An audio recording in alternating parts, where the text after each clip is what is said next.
Gotta be honest with you guys, this was a really tough video to make. Not because making my videos takes like 50 hours for a single 20-minute video, though not that, but because this is easily the era I was looking forward to the least. It's pretty much universally acknowledged to be a dark time for Disney where their films ended up being aggressively mediocre. But after watching these films, after experiencing all their stories and themes, I realize that the general consensus is right. I mean, it took me a long time to even sit down and watch these films, and I was never really that pleasantly surprised, to be honest. Even the very best this era had to offer just couldn't top the highs of the other eras. Even the wartime, which I'm shocked by, but Melody Time was really good. Honestly, this was just an instantly forgettable experience, which is a word that I feel like I'm going to use a lot in these mini reviews. But, I was expecting all that. I knew there wouldn't be great films that often. I knew that there wouldn't be films with a ton of personality. What I didn't expect was for the bottom of the barrel to be so terrible. Case in point. Oh my god, you guys. The Black Cauldron is worse than I ever could have imagined. I mean, I knew that it bankrupted Disney and sent them spiraling into financial ruin, but I don't think I can truly explain just how bad this movie was. The characters are absolute hot, fiery garbage. This guy is so one-dimensionally evil that it's comical. His voice sounds like it's trying way too hard to be intimidating, and it's honestly more stupid than scary. Or maybe it's the fact that his minion is the most annoying character in the entire Disney pantheon. Any interesting or scary scene is absolutely butchered because this guy keeps interrupting with this stupid voice and saying things like, hee hee, look, it's working, look, it's working. Yes, I know it's working, you stupid. He's like Gollum in Lord of the Rings, but without any of the thematic relevance or fitting the tone properly or being even the mildest bit of pleasant. But what about the other characters, I hear people say? Well, the main character's a pig farmer, but then he goes to save the universe with the special sword of awesomeness. Listen, I'm a firm believer that any story can work if it's executed well. Anything, but the execution here is so awful. The main character, who I'm not even gonna look up because I legitimately don't remember his name, complains to his pig that he wants more out of his life, and then proceeds to go on and on to no one about his motivation. He just randomly tells the pig his life story as if we're too stupid to figure out what he means through the visuals. Film is a visual medium. If I'm being totally honest, you guys, I can't think of a single thing that's done right in this movie. Its story is all over the place and often very confusing, its characters are either extremely bland or way too over the top, and every single adventure movie of all time has done a better version of it. Avoid this movie at all costs. It is worse than Brave, Saludos Amigos, and even Monsters vs. Aliens. What a disaster. A lot of the older movies from the older ages have a certain expectation that comes along with them. Snow White and the Seven Dwarfs, you know that some part of the story is going to be about Snow White biting an apple and falling to the ground. With Sleeping Beauty, you know that the princess is going to prick her finger on the spinning wheel and then fall to the ground. Pinocchio, you know that there's a puppet who wants to be a real boy and Oh no, he doesn't want to be falling to the ground. Never mind. But the thing about the Bronze Age is that so many of their films were so forgettable that parts of their story never really made it into the common knowledge of the public. This is especially the case with The Rescuers, a movie I didn't even know existed before making this list. And that's no accident. This film is just so bland and so average. Its characters are just likable enough to be okay, its villain is just a worse version of Cruella de Vil, and its story is just creative enough to be passable. But more than any movie Disney has made, I feel like there was just no point to this movie. I mean, at least Black Cauldron was so hilariously bad that it was super fun to rant about. Don't get it twisted, it is still the worst movie ever made, just more bearable than this. The Rescuers is just meh. The two main characters are nice enough, but is their relationship good? No, not really. Is it even the best relationship of this era? Heck no. I just can't think of anything I really liked. The idea is pretty okay. I mean, having this entire story hinge on mice secretly saving the world and seeing the challenges they face is kinda cool. And I mean, the mice are nice enough. It's just something so harmless that I can't possibly exert any extra energy hating it. As movies go, this is one that I never really expect to revisit. It's just too safe and predictably meh.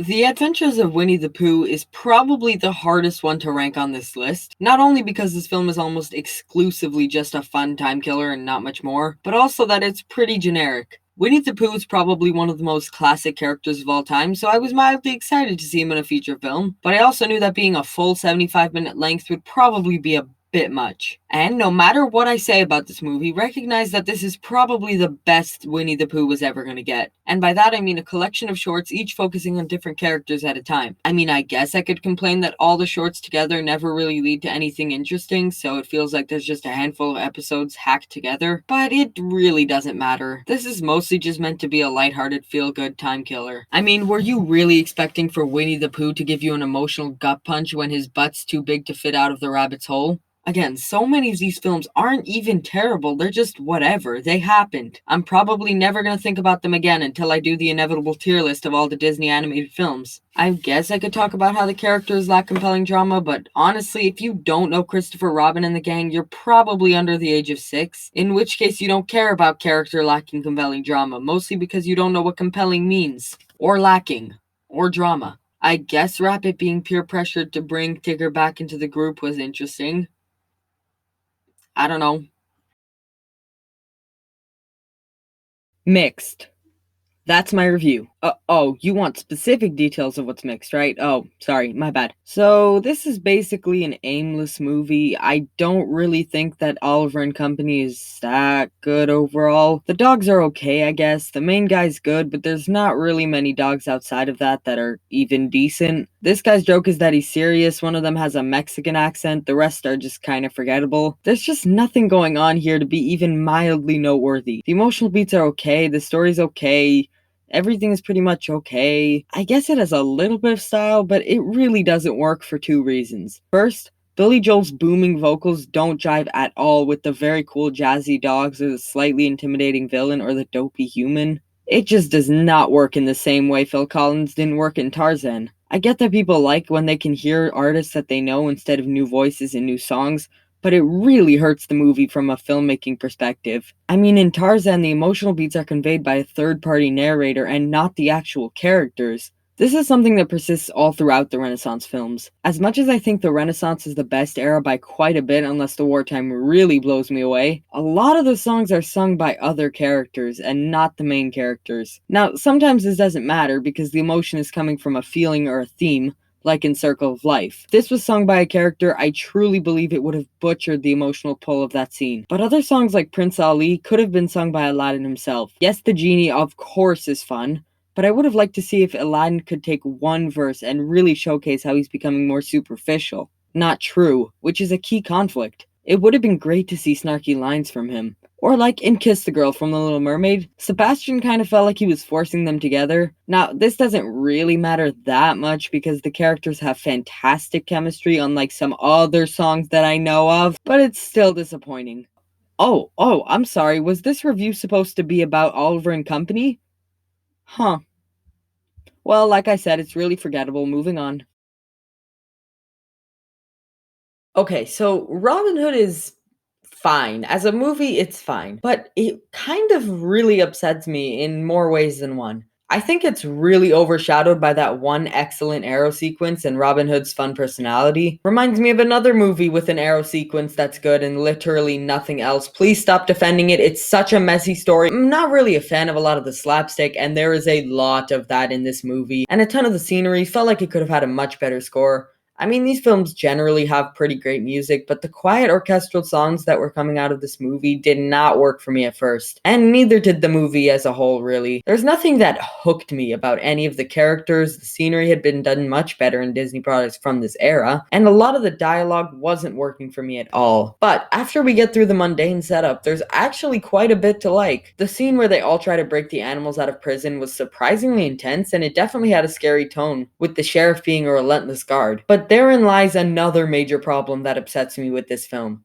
The sheriff. And don't get me wrong, I still consider him to be a very flawed, okay character overall. In fact, alone, he's actually pretty scary and intimidating. But the problem with this guy is that Robin Hood is constantly making fun of him and never treats him as a real threat. Now, I do get that that's the point, that Robin Hood is the only one who could outsmart him, but it would have been so much better, in my opinion, if Robin Hood was about to get the upper hand while flaunting his ego, only for the sheriff to catch him off guard. Because now, not only does it make the sheriff's role in the story very limp, it also makes Robin Hood a lot more unlikable, which is a really slippery slope to fall down. Overall, the movie isn't bad by any stretch, but it's got a lot holding it back from actually being a really good movie. or even a Disney classic that I remember.